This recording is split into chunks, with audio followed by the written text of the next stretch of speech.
Salut à tous, j'espère que vous allez bien. Aujourd'hui, je réponds à la question de la chaîne YouTube Mélo Vinyle. Quelles ont été mes premières réactions après la première écoute de l'album Thriller? Alors, il faut tout d'abord savoir que j'ai découvert Thriller sur le tard. Juste après Dangerous, en fait, j'avais acheté l'album Dangerous, j'étais déjà assez fan de Michael avec l'album Bad, et donc du coup je n'avais que Bad et Dangerous, et j'ai décidé vers la fin de l'année 91 d'acheter les albums Off the Wall et Thriller en CD. Et donc je mets le CD Thriller dans ma platine. Je me souviens très bien que j'ai mis mon CD Thriller comme n'importe quel autre CD, j'ai écouté rapidement l'intro de Wanna Be Starting Something, ça me plaisait bien, mais j'ai passé, vous savez quand on est ado, on n'écoute pas forcément tous les titres, on veut vraiment absolument écouter un ou deux titres en particulier, mais j'avais pas vraiment trop d'idées de quel titre allait vraiment me plaire.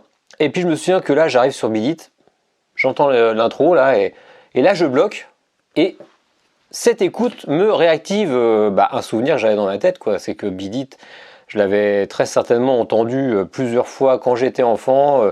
Je me souviens que ça passait à l'émission Stop ou encore sur RTL pour ceux qui connaissent cette émission des années 80. Et donc du coup là je reste scotché, quoi. J'écoute Beat It, j'entends le riff de Beat It de la guitare là qui commence au début. Et là, mais j'en peux plus, quoi. Je me dis mais c'est pas possible. Le mec que j'écoute sur Bad et sur Dangerous, le mec là comme ça là, qui danse partout, c'est le mec qui fait Beat It. Mais j'en pouvais plus. Franchement, là, j'étais dans tous mes états. Je me souviens que j'ai appelé mon père, je lui ai dit de venir vite dans ma chambre, d'écouter. Bon, mon père était pas trop artiste américain, donc il était là, bref, j'écoute une chanson. Mais moi, j'étais déjà dans tous mes états. Je me souviens que Beat It, du début à la fin, le solo de guitare, j'étais pas du tout ni guitariste ni musicien à l'époque, mais j'étais très très touché par ce solo de guitare incroyable. D'ailleurs, j'ai appris par la suite que c'était une idée de génie pour l'époque d'avoir appelé Van Halen sur l'album, puisque Van Halen était quand même un artiste pour public dit blanc, et de réunir Michael et Van Halen sur une même chanson, et bien il savait que ça allait faire fusionner les fans de base et qu'il y allait avoir encore plus de gens qui allaient acheter l'album. Et ensuite, second titre, donc je laisse filer Beat It, et là, j'écoute Billie Jean, et là, même claque, je me dis mais c'est pas possible, ce gars fait aussi Billie Jean, mais c'est incroyable, mais je ne connais rien, je découvrais tout à l'époque. J'étais vraiment, j'en pouvais plus, quoi. J'étais hyper fan de cette chanson. Ça m'a réactivé une tonne de souvenirs quand j'étais vraiment enfant. Je vois encore ma mère qui cuisinait des frites le samedi midi.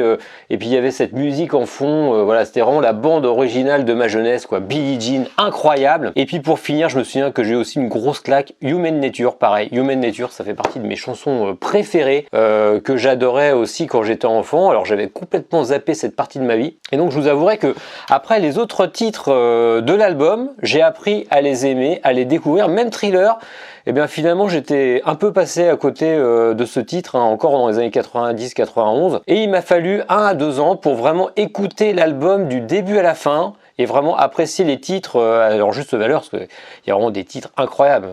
Pretty Young, incroyable, The Lady on My Life, incroyable aussi, enfin tout est fabuleux.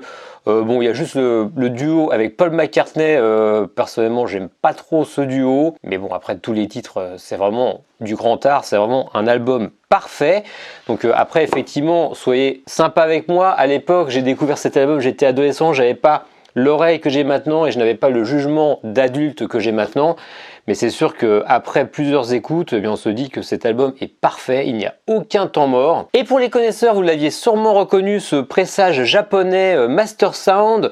Donc ce pressage japonais offre une qualité d'écoute vraiment très très au-dessus d'un vinyle classique. Je l'écoute assez souvent sur ma platine vinyle avec une bonne paire d'enceintes. Et j'ai découvert même certaines percus que je n'avais jamais entendues sur le CD. Donc c'est vraiment un très très bon pressage à avoir. Donc vous le trouverez assez facilement. Enfin, vous allez pouvoir le trouver sur Discogs, sur eBay. Prix estimatif environ 80 €. Mais si vous avez un seul vinyle à acheter pour Thriller, je dirais qu'il faut absolument avoir le Master Sound. Bon, et bien en tout cas, j'espère que cette petite histoire vous aura plu. Longue vie à la chaîne Mélo Vinyle et à bientôt. Salut!